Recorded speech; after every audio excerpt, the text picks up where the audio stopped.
The sun's peeking through the fog, and I've got a steaming cup of tea beside me. Now it's time to sit down and share a little something with you from our corner of the world. Welcome back to Letters from Newfoundland, where we talk about life on Canada's eastern edge, the Rock, as we like to call it. Today, we're diving into something that's been on everyone's minds lately, those Trump tariffs, and how they're shaking things up right here at home. Now, don't get me wrong, this isn't about pointing fingers at our American neighbors. Most of us have connections across the border.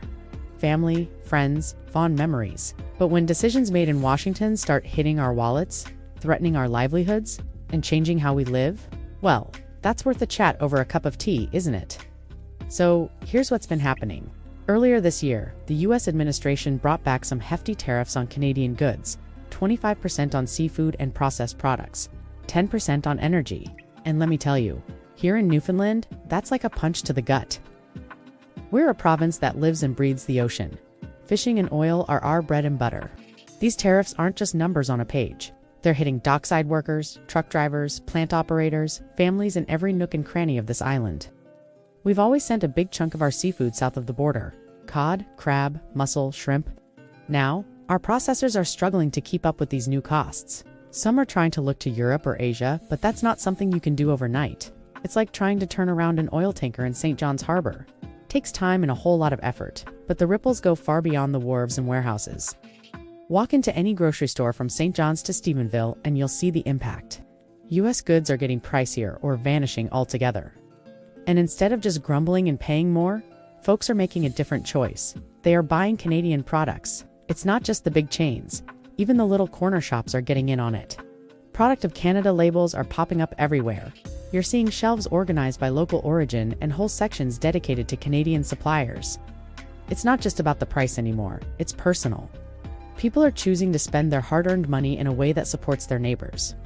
And this isn't just a Newfoundland thing, it's happening all across Canada. A recent survey said nearly half of Canadians are actively choosing Canadian-made products now.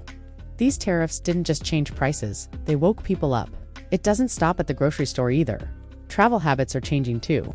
Usually, this time of year, you'd see plenty of Newfoundlanders booking flights to the States, Boston, Orlando, New York. But this year, travel agents are saying more and more people are canceling or avoiding trips south. I know even I changed my travel plans, and many of my friends and neighbors did too. The feeling is, if they don't want our fish, maybe we don't need their theme parks. National polls show around 60% of Canadians are choosing to skip US travel altogether.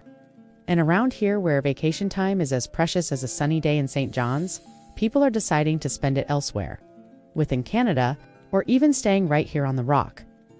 Our premier and other provincial leaders have spoken out strongly against the tariffs, calling them unjust, unnecessary, and harmful to working people. Some provinces, including ours, have pulled American products from liquor stores and public contracts, not out of spite, but out of principle. And let me be clear again, this isn't about Americans. It's about policy, about decisions made at the top that are hurting folks who didn't ask for this. Many Americans are just as frustrated with their government as we are with ours. So, what do? We adapt, we support each other, and we make choices that reflect what we value. That means buying local, standing up for our industries, and telling our stories loudly and clearly. If you've changed the way you shop or travel, I'd love to hear about it. Drop a comment below and let us know. And if you're tuning in from outside Newfoundland, tell us what it looks like where you are. If you enjoyed this little letter from the Rock, give it a like, subscribe to the channel, and click the bell so you don't miss the next one. Until then, this has been another letter from the Rock, and like we say around here, keep your head up and your eyes on the horizon. There's always another day coming, and with it, the chance for fairer winds and calmer seas.